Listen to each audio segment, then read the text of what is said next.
বাংলাদেশের রানের পাহাড় দেখে মাথায় হাত আয়ারল্যান্ড কোচের।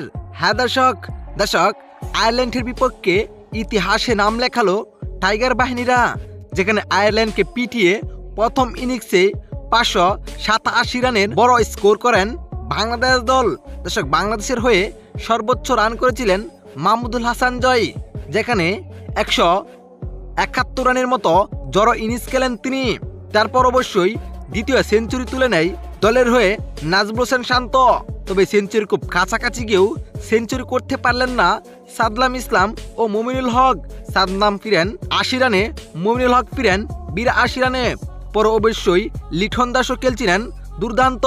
লিটন দাস ফিরেন 60 রানে, মুশফিকুর রহিম 23, মেহেদী হাসান মাত্র 17 রান। শেষ পর্যন্ত আয়ারল্যান্ডকে পিটিয়ে 8 উইকেটে 587 রান করেন বাংলাদেশ দল।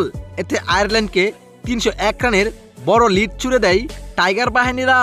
এদিকে বাংলাদেশের রানের পাহাড় দেখে মাথায় হাত আয়ারল্যান্ড কোচের।